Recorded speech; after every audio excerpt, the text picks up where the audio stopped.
ওম চাইৰাম। এই ফুটটো লোৱা দেখিছেনে? আমাৰতো মানুহ মৰা চোৱা যোৱাই নাই, কিন্তু আজি বৃহস্পতিবাৰ সাই বাবাৰ ঠেলা এখন আহিছিলে, গৰু এজনী লৈ সাই বাবা লৈ তাৰে দৰ্শন কৰিলোঁ, তাৰে ফুট দিছে দেখিছেনে? বাবাই যেন সকলোৰে মংগল কৰে সেইটোৱে বিচাৰোঁ। মোৰো মংগল কৰে, সকলোৰে মাজত ময়ো সোমাই আছোঁ হয়নে? পৃথিৱীত দুটা প্ৰজাতিৰ নাৰী আছে। এটা প্ৰজাতিৰ নাৰী হৈছে আনৰ কাৰণে ত্যাগ দিওঁতে দিওঁতে দিওঁতে দিওঁতে দিওঁতে দিওঁতে মৰি শেষ হৈ যায়, আৰু এটা প্ৰজাতিৰ নাৰী হৈছে আনৰ সুখ কাঢ়ি খাওঁতে খাওঁতে খাওঁতে খাওঁতে খাওঁতে তেওঁ মৰি যায় পিছত, কিন্তু তেওঁ হৈছে আনৰ সুখবোৰ কাঢ়ি লোৱা মানুহ। ঠিক আছে, এতিয়া মই কথা এটা কওঁ, মই যিহেতু ভালটোৱে বিচাৰোঁ, সেইকাৰণে যিসকল ছোৱালীয়ে বিয়া হোৱা নাই, যদি জীৱনটোত ত্যাগ দিব পাৰিম বুলি ভাবিছা তেতিয়াহে বিয়া হ'বা। যদি ত্যাগ দিব নোৱাৰা তেনেহ'লে লোকৰ ঘৰ এখন ধ্বংস কৰিবলৈ কিন্তু কেতিয়াও নাযাবা। ত্যাগ কৰাৰ কথা কিয় কাৰণে কৈছোঁ জানে? বিয়া হোৱাৰ পিছত আপুনি অকল জীৱনটোত ছেক্ৰিফাইচ কৰোঁতেই যাব। আনে কথা ক'ব, আপুনি অকল শুনিব লাগিব। নিজে নাখাই হ'লেও আনক খুৱাব লাগিব। আনে একো নহঁহে আপুনি সহিব পাৰিব লাগিব। ভুল নকৰিলেও ক্ষমা খুজিব পাৰিব লাগিব। মুঠতে ত্যাগ দিব পাৰিব লাগিব। নিজৰ ভোক মাৰি আনক খুৱাব লাগিব। আনে কৈ যাব আপুনি শুনি যাব লাগিব। আনে সহিব নোৱাৰে আপুনি সহিব লাগিব। মুঠতে চব আপুনি কৰিব লাগিব। যদি পাৰে তেনেহ'লে বিয়া হ'ব, যদি নোৱাৰে বিয়া নহ'ব। যদি আপুনি কোনোপধ্যেই ভাল হৈ থাকিব নোৱাৰে তেনেহ'লে আৰু সহিব বাৰু নালাগে, ত্যাগ দিব নালাগে। আনৰ তেজ শুহি শুহি খাব আৰু সেইটোৱে কথা। কিন্তু যোনে সহি থাকে সহিয়ে থাকিব লাগে, যোনে দুখ পায় দুখ পায়ে থাকিব লাগে। আনে কিবা এটা কৈছে কওক, একো নাই দে, শুনিয়ে থাকিব লাগিব। ভুল নকৰিলোঁ মাত মাতিব নোৱাৰিব। এটা জীৱনে পায় মানুহে, ইমান ত্যাগ দিব পাৰেনে? এজনী মানুহে ইমান ত্যাগ দিব লাগেনে? আৰু এজনী মানুহৰ পৰা মানুহে ইমান আশা কৰেনে? আচৰিত লাগে ন? মই আজিৰ পৰা এয়া শিকাইছোঁ, জীৱনত কেতিয়াও ত্যাগ নিদিবি। ভাল মানুহৰ কাৰণে জীৱন ত্যাগ দি দিবি, বেয়া মানুহৰ কাৰণে জীৱন ত্যাগ নিদিবি। তোমাক যোনে সন্মান কৰিব নাজানে তেনেকুৱা মানুহক তুমি সন্মান নকৰিবা। ডাঙৰে হওক সৰুৱে হওক ভুল ক'লে মুখত কথা ক'বা। কোনোবাই বেয়া পাব ভাল পাব ভাবি একো লাভ নাই। ইয়াত কোনো আপোন কোনো পৰ নাই, চব সমান হয়। ভুল হ'লে ভুলটোক মাত মাতিবলৈ শিকাম। লাগিলে জীৱনত বিয়া হ'ব নালাগে, নিজৰ ঘৰ এখন এৰি আন এখন ঘৰত গৈ ইমান জীৱনটো ত্যাগ কৰাৰ পিছতো সেইখন ঘৰত গৈ কি কৰিবলৈ হয়গৈ? মৰিবলৈ হয়গৈ। ঘৰ এখনত কোনোবা নহয় কোনোবা এটা মানুহ বেয়া থাকেই।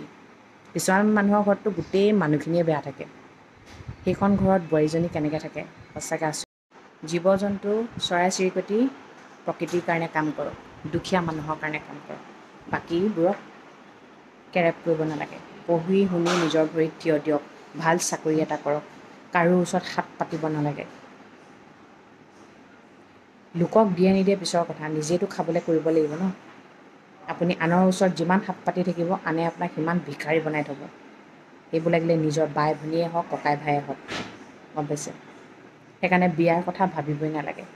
প্ৰথমতে পঢ়ি শুনি ভাল চাকৰি এটা কৰিব লাগে, নিজৰ ভৰিত নিজে থিয় দিব লাগে। মানুহ হৈ জন্ম হৈছোঁ যেতিয়া মানুহৰ নিচিনা কাম কৰিব লাগে। মনত এগালমান গেলা পচা ভাৱ লৈ থাকিব নালাগে। বিশেষকৈ আনৰ সুখ কাঢ়ি আপুনি কেনেকৈ সুখী হ'ম বুলি ভাবিব পাৰে, সেইটো মই আচৰিত পাওঁ। আনে সুখত থকা দেখিলে কিয় জ্বলি মই সেইটো আচৰিত পাওঁ। আনে খোৱা দেখিব নোৱাৰে, পিন্ধা দেখিব নোৱাৰে, ফুৰা দেখিব নোৱাৰে, একো কৰা দেখিব নোৱাৰে। কোনোবাই ভাবিব পাৰে নিজৰ ছোৱালীজনীক সৰুৰে পৰা এইবোৰ কথা শিকায়নে? কিয় নিশিকাম? নিজেই এটা জ্বলন্ত উদাহৰণ। আনৰ কথা ইমানেই ভাবোঁ, জীৱনটোত কি পাইছোঁ? একোৱেই নাই পোৱা দুখৰ বাদে। আপুনি আনৰ কথা যিমান ভাবিব নহয় সিমান আপোনাৰ দুখ হ'ব জীৱনত। সেইকাৰণে জীয়াই থকা দিনকেইটা নিজৰ কথা ভাবিব, স্বাৰ্থপৰ হ'বলৈ শিকক, কিন্তু আনৰ সুখ কাঢ়ি স্বাৰ্থপৰ হ'ব নালাগে দেই। নিজৰ কথা ভাবিব লাগে। আনৰ জীৱনটো জীৱন, মোৰ জীৱনটো জীৱন নহয়। মোক মায়ে ইমান কষ্ট কৰি পেটত ৰাখি ডাঙৰ দীঘল কৰিছে। মোৰ জীৱনটো জীৱন নহয়, আনৰ জীৱনটো। নকবিও, কষ্ট পাব। মই যে কষ্ট পাইছোঁ সেইটো নেদেখে, আনে কষ্ট পোৱাটো দেখে। সেইকাৰণে কি জানে, একো ত্যাগ কৰিব নালাগে আনৰ কাৰণে। ভাল মানুহৰ কাৰণে ত্যাগ কৰক, বেয়া মানুহৰ কাৰণে। মই বেয়া মানুহৰ পৰা আঁতৰতে থাকোঁ, সঁচা কথা কৈছোঁ। মই মানে শান্তিত থাকি ভাল পাওঁ, এই হাই কাজিয়া একদম ভাল নাপাওঁ। কিন্তু কি ক'ব, ভগৱানো এনেকুৱা মানে, মানুহে বিচাৰি বিচাৰি আহিব মানে খেদি খেদি, কিয় শান্তিত আছ, তোৰ শান্তি ভংগ কৰিমেই কৰিম, তেনেকুৱা টাইপৰ। উপায় নাই, যোন যেনেকৈ থাকি ভাল পায় ভাল পাওঁ। কিন্তু মোৰ বহুত সহিলোঁ, জীৱনটোত বহুত সহিলোঁ, বহুত মুখখন বন্ধ ৰাখিলোঁ। এতিয়াৰ পৰা নাৰাখোঁ আৰু। যাক যেনেকৈ ক'ব লাগে তাক তেনেকেই ক'ম। ভাল পায় বেয়া পায় কাৰো কথা নাভাবোঁ। মাইকী বুলি ক'লে মুখখন চাৰ বুলি জানেই। কথা কোৱা মাইকী মানুহ বহুত পাব, কিন্তু ধৈৰ্য ধৰি শুনি থকা, মুখেৰে নমতা মাইকী মানুহ খুব কম আছে। কাৰণ কেলৈ, তেওঁলোকৰো কথা কোৱাও ক্ষমতা আছে, শুনাও ক্ষমতা আছে।